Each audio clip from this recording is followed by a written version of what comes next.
Welcome to An Honorable Profession, a podcast giving America hope since 2018. I'm Ryan Coonerty.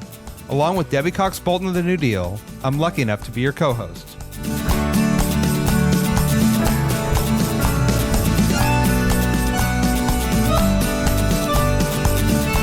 An Honorable Profession is a New Deal Leaders podcast. The New Deal is an organization that supports the next generation of American leaders. From attorneys generals to state senators to mayors to school board members, these are the people that are pushing policies and politics that will respond to climate change, rebuild our economy, address racial injustice, and restore our democracy. These are incredibly talented people who have dedicated themselves to public service when their country and their communities needed it the most. Check out newdealleaders.org to see what I'm talking about.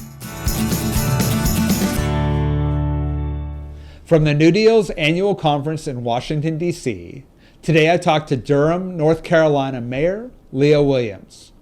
He was an award-winning music teacher who became a principal, a policy advisor, small business owner, city council member, and then mayor of a vibrant community.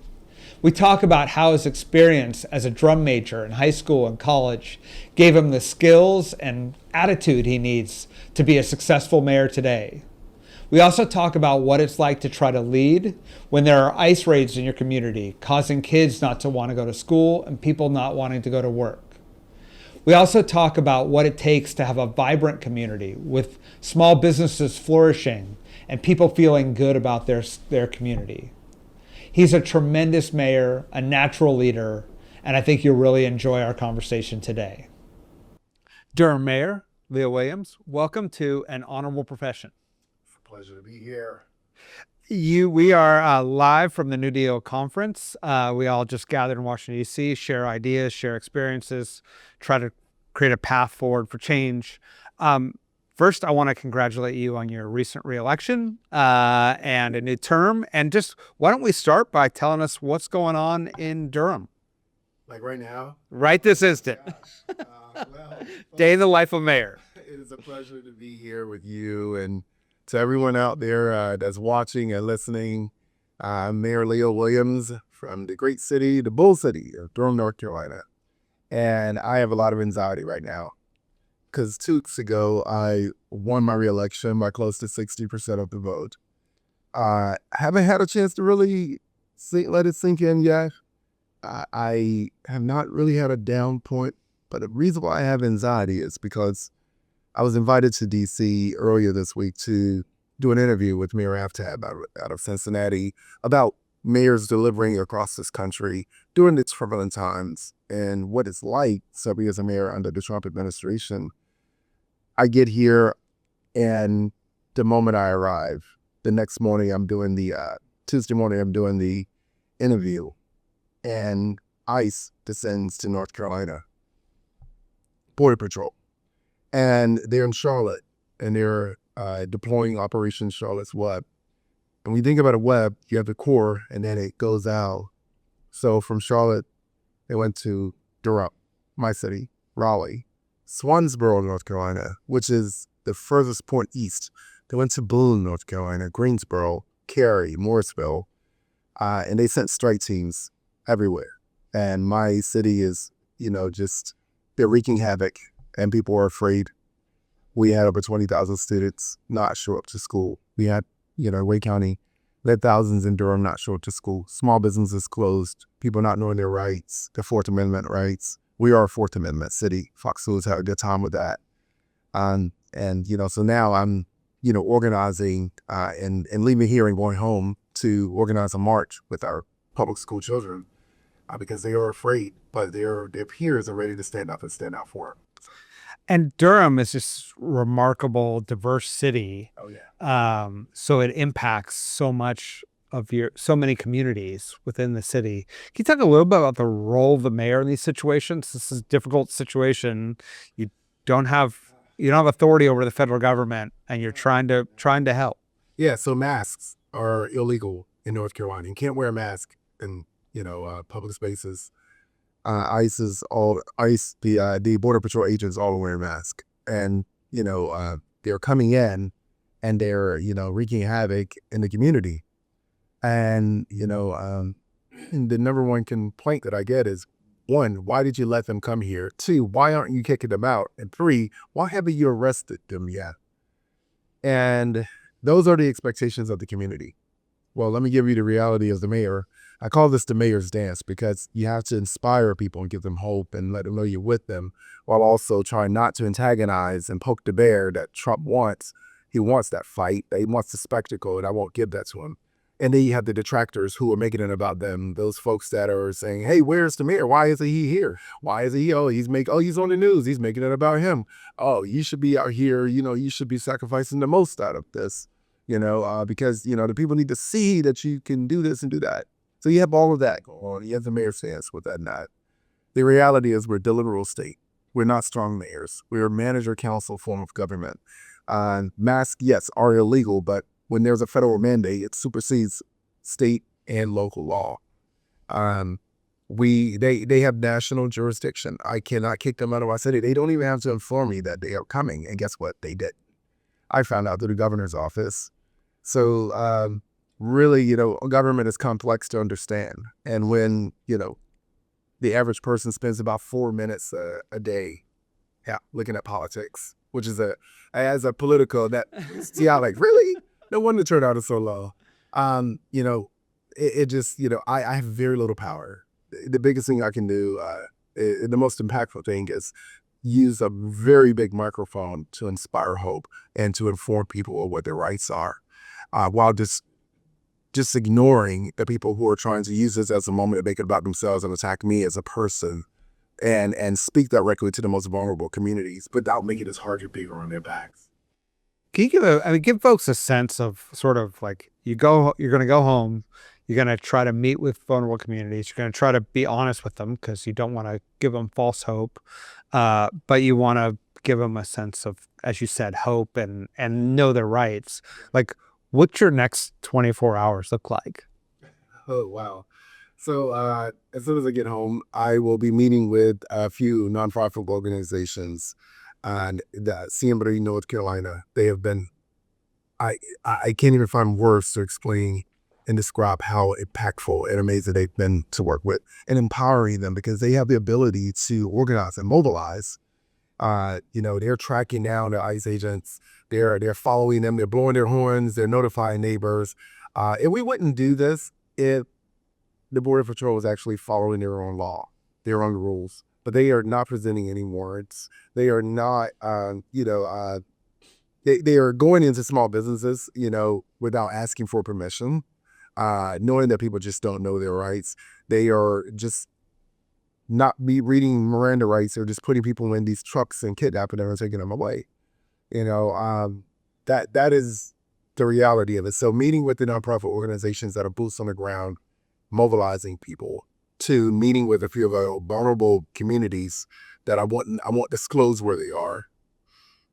And also just, meeting with my administration to make sure that we have the FAQ, the fact sheets, to make sure that we are doing an education campaign.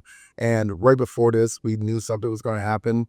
We actually allocated an additional, I think $200,000, $250,000 to our immigrant serving community organizations to help them because their federal funding had been cut. So local governments are having to fill the gap where federal governments used to. This federal administration is very restricted. They say America first. Everything in their actions is America last. And it's going to take local leaders to really have to push back on that. And philanthropy is going to have to step in at some point. We're going to have to find a way for them to maybe change their practices and change their programming and start filling in the gap of where we need it most and where tax bases cannot fill. Yeah, it's a complicated time. Can you tell us a little bit about how you found yourself in this position? What's your path to be a mayor? Well, I was the happiest broke teacher you'd ever seen in your life. Music education. I taught music.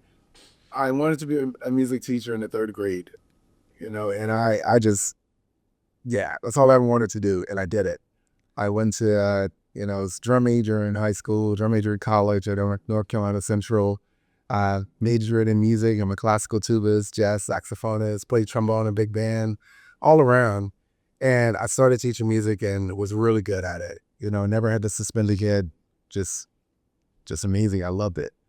But I was always also a risk taker. And I remember asking my kids in middle school, it's like, hey, who's left the country? No one raised their hand. Said, okay, so who's left North Carolina? And only like a third raised their hand. And I said, who's left Durham? And still half the class had not raised their hand. Wow, that blew my mind. So I raised $17,000 as a beginning teacher. And I took 34 students to New York City. Oh my God. We were in IB school. So I took them to New York City. And I had 2 kids in a wheelchair. And we didn't have enough money to have the bus travel all over the city. So we parked it in Queens, stayed at a Comfort Inn, and we used public transportation. And the entire purpose of that trip was to do a research project that compared talent versus skill. Because these are talented kids, but they could barely write a 4-page. They could barely write a half-page paper. And so I wanted it to be practical. And so I took that risk. 2 kids in a wheelchair, 32 others, never been out of. Oh my God. Never been in New York, and it turned out to be successful. I say all that to say it promoted me to being Teacher of the Year. And then I was moved to the high school and won Teacher of the Year again. And that's when my kids promoted me. They encouraged me, rather, to get my license to be a principal. And I did. And I became a principal, an associate superintendent. And I then became a consultant and did some work at the governor's office. And my wife came home basically stressed out one day. She's a general manager at a restaurant. I said, okay, all right, leave your job. She left her job. And she couldn't stay home doing nothing. So a week later, she started making sandwiches, doing samples, and people loved it. And they kept calling and calling and calling. And then we got a call from Google. And then about 3 hotels called. Next thing you know, our catering is blowing up. The NAACP calls. And at that point, I had to leave my job at the governor's office and be my wife's delivery boy. I did it for 9 months, and I said, that's enough. So we opened a restaurant. We opened the first Zimbabwean restaurant in the United States. We now have 3 restaurants. We just closed one, and we have Zweli's Akaya at American Tobacco in Durham, North Carolina. And we have Zweli's Cafe at Duke University. But Zweli's Kitchen was the one that we opened. And Zweli's Catering. And it just turned out to be great until I got my first tax bill. So wait a minute. Oh. So now I have to choose between rent and my taxes. And it was extremely high. So basically, I went to City Hall and I said, why are these taxes so high? And they say, you chose to go into business. And there were some socialists on there as well. And they didn't hate small businesses. They bragged on them, but they didn't really support them either. And it just really frustrated me. So I said, I need to change this. There's no small business representation up there. And I ran for council, and it was the worst thing I ever did. If you want to run for office, let me tell you, it was the worst, but yet best decision I ever made. And the reason why I say that is because there were lots of bickering and arguing amongst council members, and I would always. They even wrote an article about it one time, and there he is. He sits back, and he puts his head forward, and that's when it would start arguing. So if I ever did that, the public knew. There are 2 council members that are going to argue in public right now. I wrote my resignation letter to leave council, and on a Sunday evening, and I left my office because I was going to submit it that next Monday at the council meeting. But when I came in the next day, the letter was ripped up, and it was ripped up by a custodian that I didn't know, and it's a little short Hispanic lady, and she said, "Leonardo Williams, there's no way we're going to lose the only hope that we have on that council." Oh my God. And that changed my life. And what I didn't know was that that night for the council meeting where I was going to submit my resignation, actually the current mayor at the time announced that she was not going to run for re-election. And so I started finding people to run for mayor, and they all turned back at me. And that's when my opponents from my first race and my supporters, many of them came together and said, you're going to be the next mayor, whether you are voted in or written in. And now the mayor of Durham. Wow. What a journey from first year teacher through small business to council to mayor. Tell me what that experience of being mayor is like. What surprised you about it? I often think that our community, our society is sick. We're sick. Like the social health of our society is sick. And I think that, there's a lot of bad blood that's coming from, Washington. That's, and I call it Trump, trickle down Trumpism, just the negativity, the way we communicate, the lack of mutual respect for greater good for our community. But I haven't lost hope. And especially for anyone that's thinking about running for office, your greatest power, your greatest power, if you're thinking about running for office, is to be the best that you can be the good, not performatively, but be the good. And you can do that. Just be a good person. It pushes back on this contamination that we have in our social atmosphere. And that is what gives me hope every single day. And I can tell you all the policy wins. I can talk about how we are sustaining fare-free busing, with everyone around us is charging again. I can tell you how we were able to get, higher ridership than ever on our trains, as well as our buses. I can tell you how we have an economy that's so strong locally that it's an anomaly. I can tell you how we are still sustaining at 98% local small businesses owned. We have 2 chain restaurants in our downtown. Everything else is locally owned. We find the actual owner working. I'm the mayor. I serve tables at my restaurant on Friday and Saturdays. That is the Durham culture, the Bowlesby culture. I can get into those policy technicalities, but if you would ask me the greatest experience of being mayor is knowing that there's value to me just trying my best to be the best that I can. And that it can be contagious.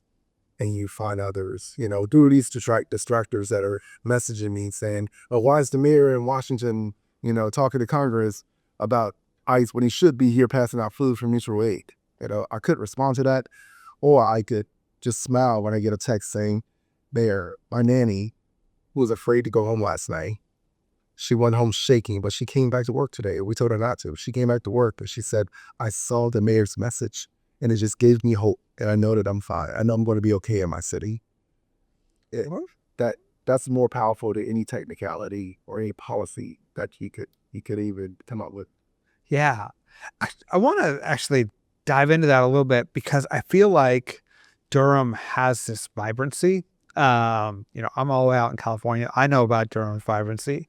How do mayors set a culture, right? Like there's policies and we can talk a lot about that, but like, how do you set a culture that encourages economic vitality, cultural vitality, educational vitality, all the things that Durham's known for? Yeah, you have to be the symbol of it. You have to I sacrifice, and my family understands this, but I sacrifice myself to bring the city within me.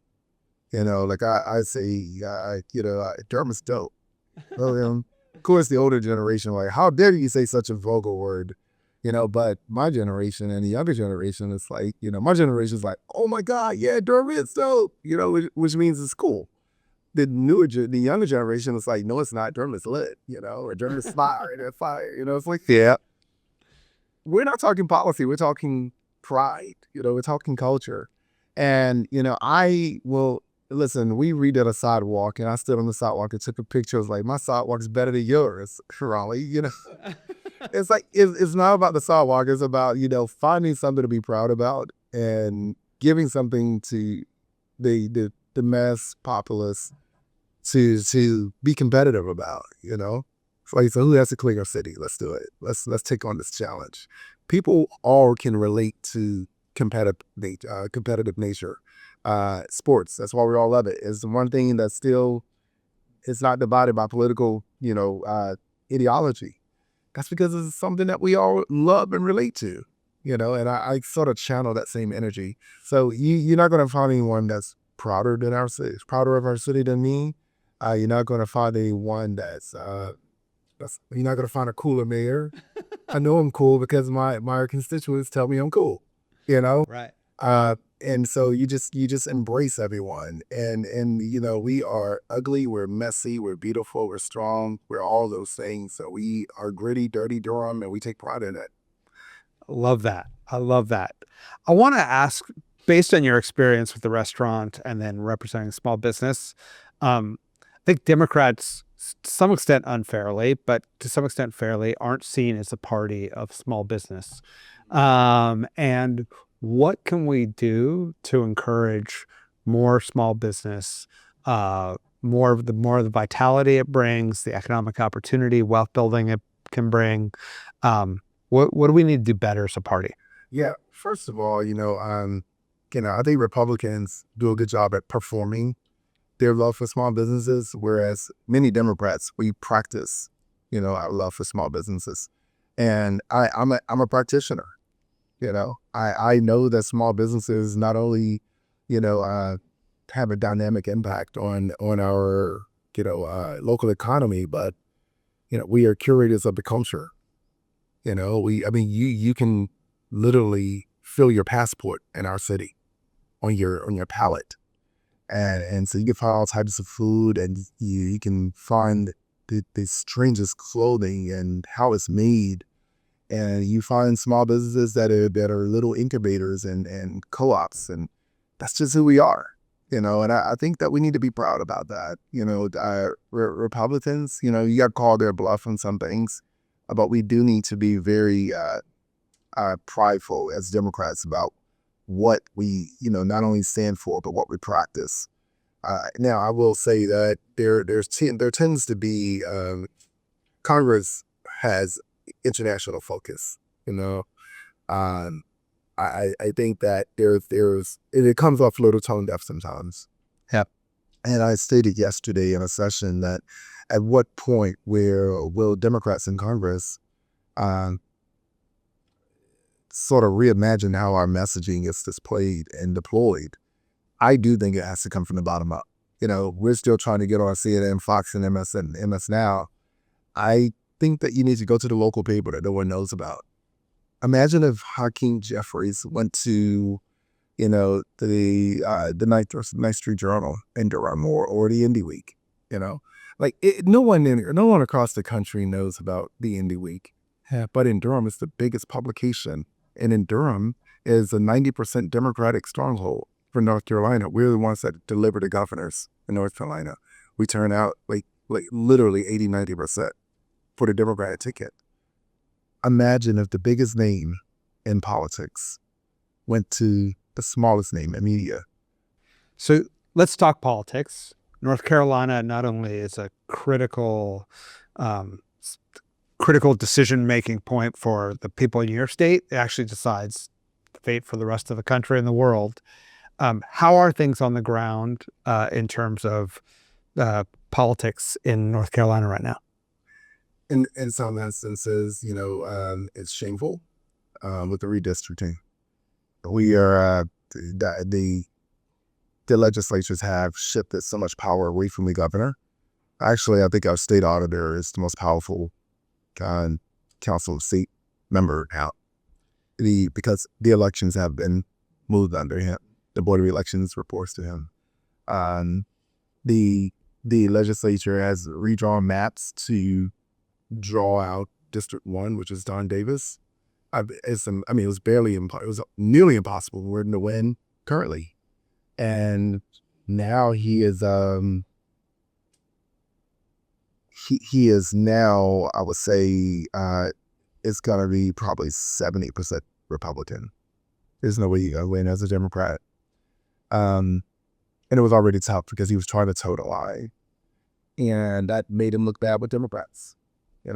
So that's shameful. But I will say that because of how low our legislature is going in some areas, it's really sparking a lot of folks to be upset and activated in other areas, which we desperately need. We need people to wake up. And so I have a statewide brand that I plan to use, that political capital. I'm going to go across the state and just make folks aware of what's happening. But yeah, we're going to have to find a way to not only identify on the issues of what we want to really promote, but also call out and put on full display what's happening in our political composition across the state. We are a purple state. We're 50-50 Democrat, Republican. There are more registered Democrats in the state than Republicans, but we turn out 50-50, and yet we're about to have, out of 14, we're about to have 11 Republicans in Congress and 3 Democrats. And the courts aren't willing to intervene. the courts they have, there's no difference in the courts and the Supreme Court and the legislature. The majority leader in the Senate, Phil Berger, he got his son on the Supreme Court. To get to some of the Supreme Court members, you have to go to their Bible study class. You have to go to their Bible study class to get their attention, get their respect, to have a meeting with you. That's what we know. What's your faith in having a free and fair election in 2026 in terms of just having people's ability to go to the poll and cast their ballot and have that vote count? My faith is strong because no matter how many changes they make to it, I don't care if they took away all early voting. I do care, but if they were to take away early voting, we still need to make sure we show up on that single day and make sure the line is historically long. I don't care how inconvenient voting is. We need to make sure we show up to it, because that's the only way that we're going to be able to shift the dynamics of power to make sure that they are convenient and fair. But I'm not one that complains. So the folks that are making these changes are the folks that are in power right now. I'm not one to complain. I'm one that fights, and I will fight until I can control the measure. And right now they have the power. So let's go back. You've just been reelected. What's the next 2 years look like for you in terms of what you want to accomplish, and both within this national context, but also the things you can control? Yeah. So when I first became mayor, I got involved in everything, every organization you could look up. I was traveling a lot, just seeing what resources were out there, and I was able to bring a lot of money back to Durham as a council manager for mayor. Now I'm stepping back a little bit and want to be very measured, very strategic, calculated on what I'm engaged in.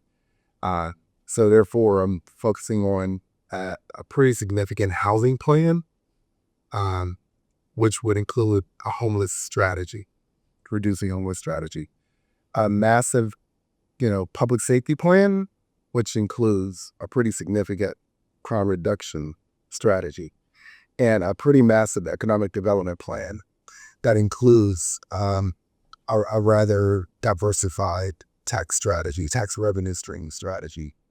And so I'm focusing on those things. My term is 2 years. It's a lot to get done, but it's not a lot of time to get it done. So I think that if I focus on those three main pillars with those strategies in place, I will position myself to be able to catch a lot of things in the crosshairs. Last question. You're a man of many talents. School teacher, music, administrator, small business owner. How do you decide where you deploy those talents and what's next? Tell people, if you can run a classroom, you can run a city. All right. So we need more teachers? We need more teachers. Yeah. We need more small business owners. We need more entrepreneurs. Entrepreneurs eat crisis for breakfast. Entrepreneurs can solve anything. So entrepreneurs always can eat crisis for breakfast. But I was a drum major in high school. I was a drum major in college, and that's what fulfilled and really molded my leadership capabilities. And that's why I stand. I'm a drum major for the Bull City, and it's transfer learning, So I'll continue to be prideful about my city. I'll continue to help bring out the best in individuals. I know I can't carry the weight of the city on my own, but I have a lot of people carrying me, and that's where the strength comes from. I got to say, when I think about it, what's the best training ground for a mayor? It might be drum major. Yeah. That might be, maybe the Democratic Party needs to go around and identify drum majors, former drum majors. You're amongst your peers. Your responsibility is a lot higher than theirs, but your jurisdiction, your venue, you're still a student. Yeah. You're still a student. It's not like you're some graduated degree holding adult with a salary. No, you still have classes, and they know that. they know that when you leave that band room, they can look at you and just say and talk to you however you want. But if you're good at what you do and you are truly choosing the maturity of leadership and what you can invoke with it, then when you do leave the band room, they're going to have that mutual respect for you. And that's what it's like. I'll get cursed out by people because of how they're feeling. But there are folks that are like, wow, you just gave us the best performance we ever had. And that could come from an audience member or it can come from a bandmate. But you have unbelievable expectations. You have extremely limited, powers. But that's just the nature of the beast. And you got to get everyone playing on the right tune and one down. Well, thank you for joining us today. And we love having you in the New Deal. And we wish you luck as you go back and rally your community to confront the craziness that's going on right now. Yeah, got it, man. Thank you. Thank you. Thank you all for having me. An Honorable Profession is a New Deal Leaders podcast. Thanks to the team at New Deal for producing this episode. We encourage you to bring honor to public service, and because we keep things honorable, no tax dollars are used in the making of this podcast.